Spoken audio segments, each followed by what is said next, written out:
I'm Mary Isbell, and in this video I'm going to introduce you to Zotero. I'll share why I use it for my own research, why I like collaborating with it with colleagues and students, and I'll conclude by demonstrating how to set up the application and join or create your own group library. I've also added at the end of this video a 2022 update about annotating PDFs inside Zotero and keeping the notes really neatly organized. Zotero was built by academics at the Roy Rosenzweig Center for History and New Media. And because it was created by academics and because it's used by so many, it has a very active forum where you can find support if you have any questions.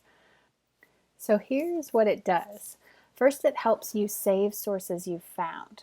So you'll see here that I have many tabs open with a variety of sources I've been reading and thinking about. I need to close these tabs. If you're like me, it's usually like more than 20 tabs. I've got the app open on my computer, and you can see that I have many folders for different research and teaching projects. I'm going to create a new folder for these sources, and once I've created it, I'm making sure that it's selected in the app. Then, back in my browser, for each tab, I can click the Zotero icon that is visible because I've added that connector. So the icon changes depending on the item Zotero recognizes, which is according to the metadata available on the site. So you can see that I have a video, I have a book chapter, I have a book, I have something that was recorded in Periscope from Twitter and still available. I have an article from the Chronicle of Higher Ed. All of these have a slightly different icon for the connector, and that just tells you what Zotero recognizes about it. All of that can be changed later. It's important to note.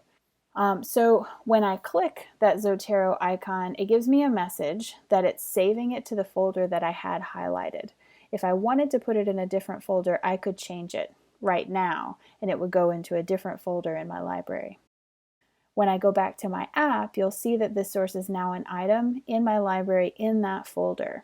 And for each source I bring in, I want to make sure that the metadata is correct and as detailed as I would like, and then I can close the tab.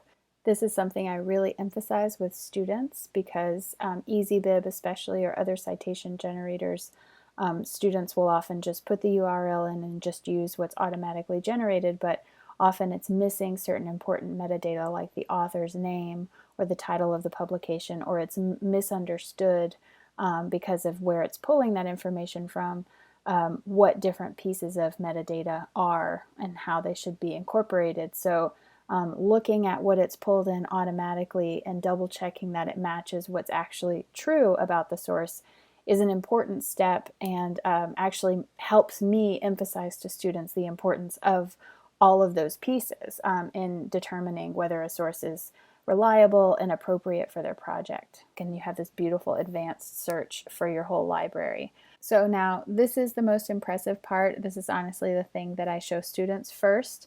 I have here a folder with tons of sources in it. If I want to generate my bibliography right now, I select everything I want in it, right click, and then say generate bibliography. I always choose to copy it and paste it into Word or wherever I'm pasting it. And so when I do that, everything is organized alphabetically according to the last name of the author or whatever the citation style requires. And it just saves a ton of work, and you can generate a new one if you need to. And this is where students sort of, other than the magic of the connector and that it extracts and brings it in automatically, this is the real showstopper, I'd say.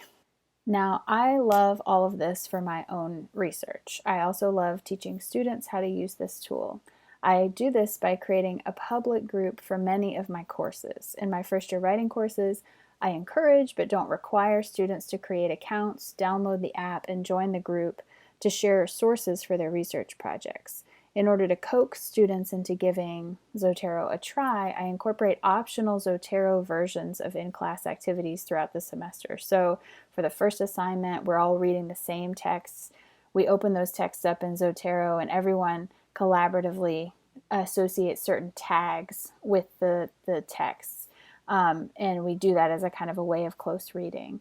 For the second assignment, we work together to build a list of sources that could be cited for a project about the same set of texts. Everybody's writing about the same group of texts, but they can do lots of different things. So they're all finding different sources, but sharing them with each other to share their ideas.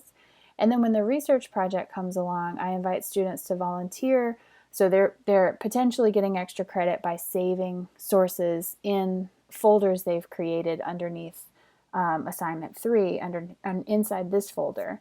I invite students to volunteer to have the sources that they've pulled into their folders scrutinized for credibility live during class. Doesn't sound very exciting, but it's actually always very fun to do this work together.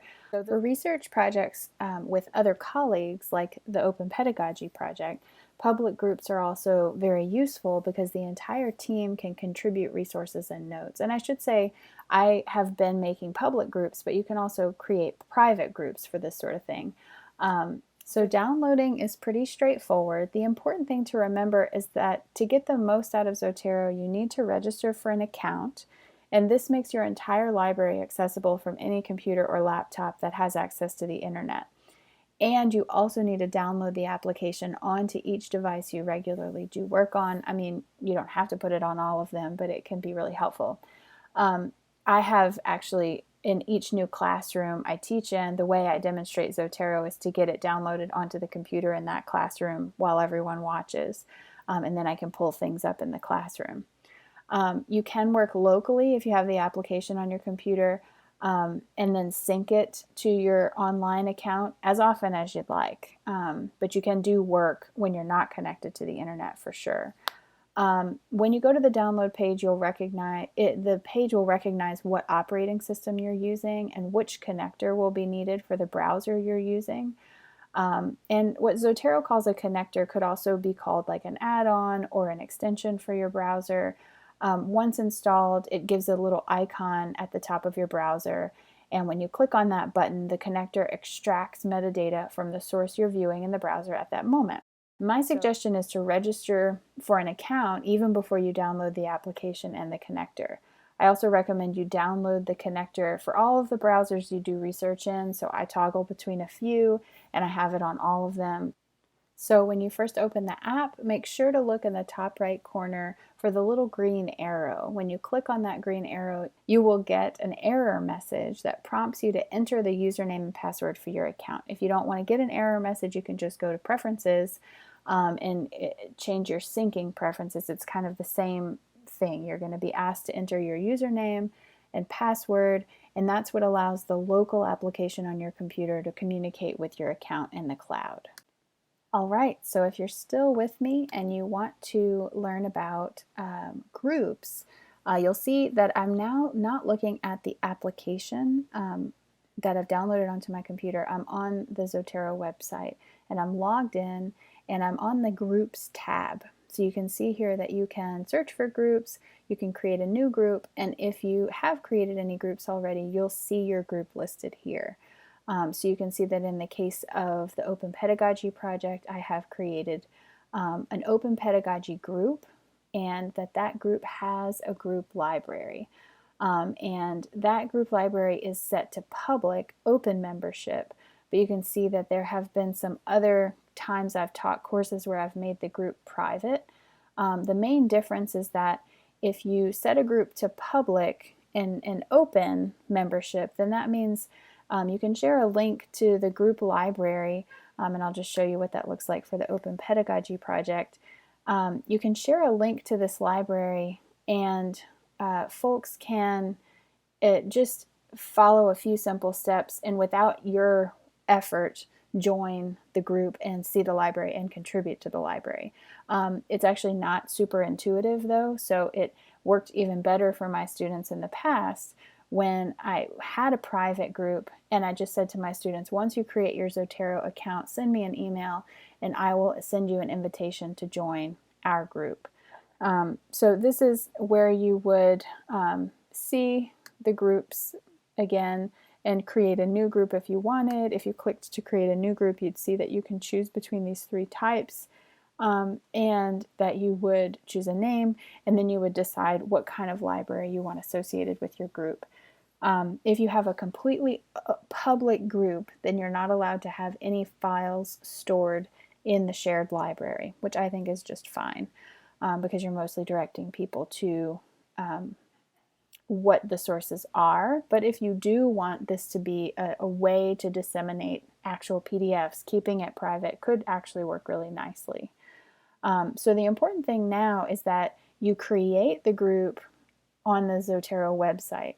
But to manage moving things into the group, you need to be back in the application because this is the only interface that allows you to move things from your own library in your application to a group library. You can also save things directly into a group library if you highlight the folder of the group library before clicking, the connector in order to extract metadata, or you can, move it as that little, window pops up. You could say shift to make it go into that group folder. But say you've been doing some research for a while, you have a number of files that you'd like to share with a group library, you can just select them all and drag into the folder for the group library you've created. And that is an important thing to note, that you can't do that in the online version. You need to be in the app to move things into the group library. I had to update this video with this new version of Zotero.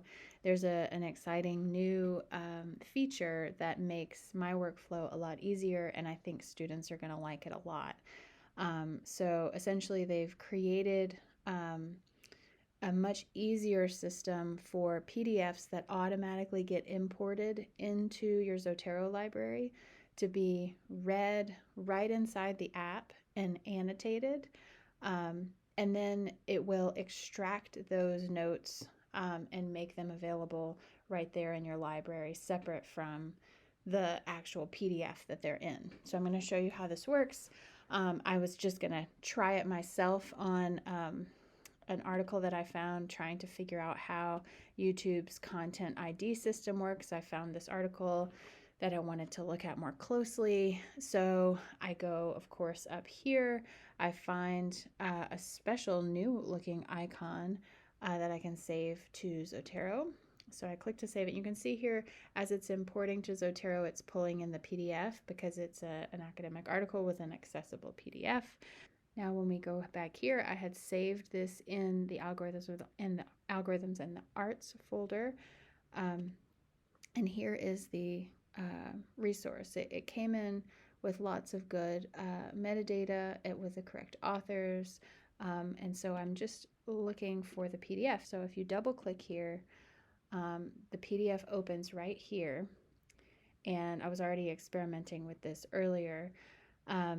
I can now, as I'm reading the PDF, I can choose to make comments or just highlight things. So I'm actually going to delete this one just to show you how that works. So I'm reading along and I find something I find interesting. I want to make a note on it, so I highlight it and then I click. I can add a comment. I go along and I'm done reading this paper. What often happens when I or my students take the time to read something, they take notes. If the notes are inside the PDF, it becomes a little challenging to go back and find them later or to remember where they all were. This is why annotated bibliographies are so helpful, because you create a document where it's all related to the research. You put your notes right underneath the bibliographic entry, but that's not, it's not as easy as putting notes right inside a PDF. So what's cool here is I can press when I'm ready this button. So what you're seeing here are notes I've made on other items in my library, and the item notes here, there aren't any yet. They're still inside this PDF, but if I click here, I can say add item note from annotations, and this is so magical. Watch what happens.